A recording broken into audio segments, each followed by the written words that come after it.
Anies Baswedan kaget sekali karena hari ini ada 3 informasi terbaru dan terupdate tentang Prabowo Gibran. Gimana beritanya? Silahkan simak baik-baik, inilah berita yang pertama. Prabowo Gibran sudah menang di 24 provinsi, Anies Baswedan tetap tunggu hasil akhir. Pasangan Capres-Cawapres nomor urut 2, Prabowo Subianto dan Gibran Rakabuming Raka, tercatat unggul di 24 provinsi berdasarkan hasil rekapitulasi KPU. Namun, calon presiden nomor urut 1, Anies Baswedan, menyerukan kepada semua pihak untuk menunggu hasil akhir yang akan diumumkan oleh KPU pada Rabu mendatang, tanggal 20 Maret tahun 2024. Anies Baswedan mengajak publik untuk melihat hasil Pilpres 2024 secara keseluruhan. Kita lihat nanti hasilnya secara keseluruhan, ujarnya. Anies menambahkan bahwa evaluasi komprehensif terhadap jalannya pemilu penting dilakukan untuk meningkatkan kualitas demokrasi di Indonesia. Anies, yang diusung oleh Partai Nasdem, Partai Keadilan Sejahtera, dan Partai Kebangkitan Bangsa, menekankan pentingnya pemilu yang bersih dari praktik kotor. Pasangan Anies Baswedan dan Muhaimin Iskandar hanya unggul di Provinsi Sumatera Barat, dengan meraih 1.744.042 suara atau 56,52% dari total suara sah. Sementara itu, Prabowo Gibran menang di 24 provinsi lain dengan raihan suara di atas 50%, kecuali di DKI Jakarta. Di Jakarta, Prabowo Gibran memperoleh 2.692.011 suara atau 41,66%. Unggul tipis dibandingkan Anies Muhaimin yang mengoleksi 2.653.762 suara atau 41,07%.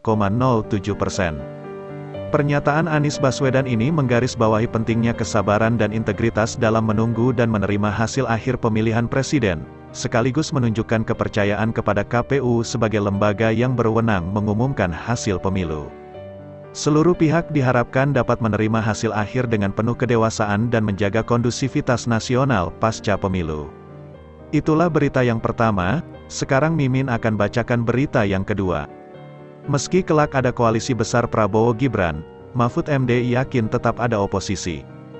Calon Wakil Presiden nomor urut 3 Mahfud MD yakin, meski nantinya ada koalisi besar pendukung Capres-Cawapres Prabowo Subianto, Gibran Rakabuming di pemerintahan dan DPR, akan ada partai politik yang memilih menjadi oposisi. Mahfud menyampaikan hal tersebut menanggapi adanya upaya untuk memperbesar koalisi pengusung Prabowo Gibran di pemerintahan dan DPR. Diketahui, Prabowo Gibran nyaris memenangi Pilpres 2024 setelah unggul perolehan suara Pilpres 2024 di 21 provinsi sebagaimana rekapitulasi tingkat nasional sementara. Sejauh yang saya tangkap, koalisi besar pun kan tidak menutup peluang oposisi, enggak membuat mayoritas yang sistemik, kata Mahfud.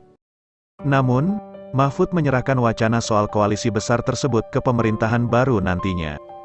Menurut dia, baik atau tidaknya rencana membentuk koalisi besar tersebut dapat ditinjau pada beberapa waktu ke depan. Nanti sambil diskusi menunggu perkembangan, kata Mahfud. Sebelumnya, Paslon nomor urut 2 Prabowo Subianto dan Gibran Rakabuming Raka disebut berencana memperbesar koalisi. Hal itu diungkap Ketua Badan Pembina Organisasi Keanggotaan dan Kaderisasi, BPO-PKK, Partai Demokrat Herman Haeron. Menurut Herman, langkah politik untuk mengajak partai politik, parpol, di luar koalisi untuk bergabung lumrah dilakukan pada saat ini.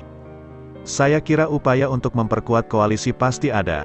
Karena bagaimanapun pemerintah yang kuat didukung partai-partai yang besar, oleh kursi yang cukup di parlemen, ujar Herman.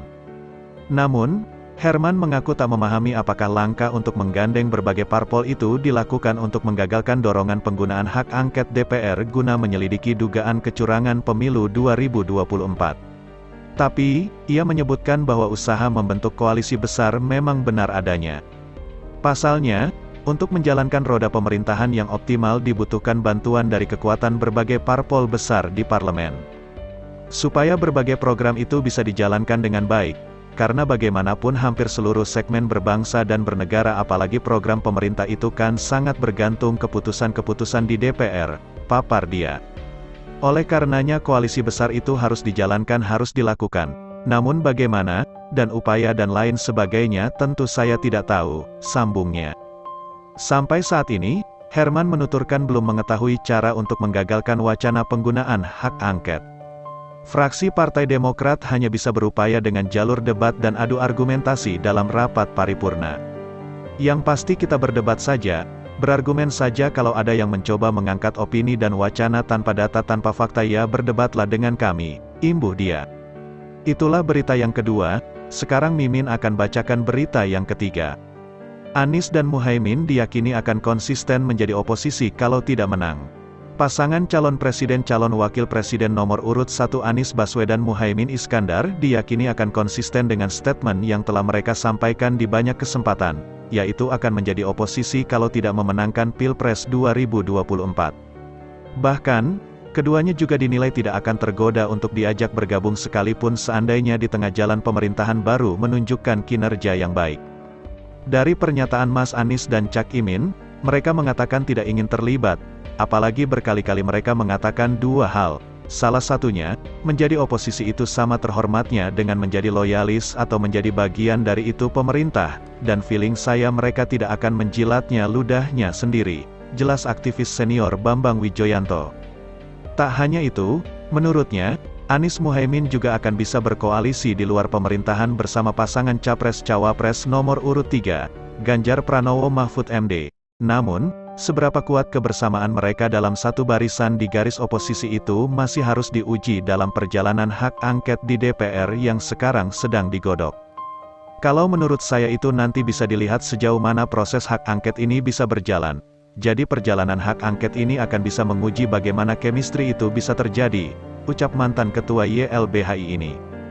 Namun yang pasti lagi, kata ex-pimpinan KPK ini menekankan, Anies Muhaimin dan Ganjar Mahfud MD tidak akan berpihak ke kubu pemerintah, termasuk seandainya apabila Prabowo dan Jokowi pecah kongsi, kedua pasangan itu tidak akan memihak salah satunya. Kalau mereka memihak ke situ, terus artinya apa? Kan belum tentu Pak Jokowi menjadi oposisinya Pak Prabowo, bisa saja Jokowi cuma mau merecokin pemerintahan Prabowo Gibran, atau mau membagi-bagi kekuasaan, tandasnya. Sebagaimana diketahui Prabowo Gibran yang didukung Gerindra, Golkar, Demokrat, PAN, PBB, PSI, Gelora, hampir dipastikan akan memenangi Pilpres 2024, yang hasilnya akan diumumkan oleh KPU pada tanggal 20 Maret tahun 2024 mendatang. Meski demikian, dua paslon lainnya, Anies Muhaimin dan Ganjar Mahfud MD sudah menyatakan akan menggugat ke MK hasil Pilpres 2024 tersebut. Bahkan partai-partai pendukung kedua pasangan kandidat itu juga akan menggulirkan hak angket di DPR, karena Pilpres 2024 dinilai penuh kecurangan dan keberpihakan Presiden Jokowi kepada Prabowo Gibran. Berita selanjutnya, Indonesia akan ribut terus selama kekuasaan tidak menghentikan ambisi politiknya. Guru Besar Universitas Airlangga Surabaya, Prof. Henry Subiakto menanggapi usulan elit PSI agar Presiden Joko Widodo menjadi pemimpin partai koalisi pendukung Prabowo Subianto Gibran Raka Buming Raka. Menurutnya, hal itu bagian dari strategi Jokowi supaya tetap berkuasa setelah masa jabatannya resmi berakhir terhitung tanggal 20 Oktober tahun 2024 mendatang. Dengan pegang pemimpin partai koalisi, diharapkan Jokowi tetap memiliki pengaruh besar mengendalikan negeri, jelas Prof. Henry.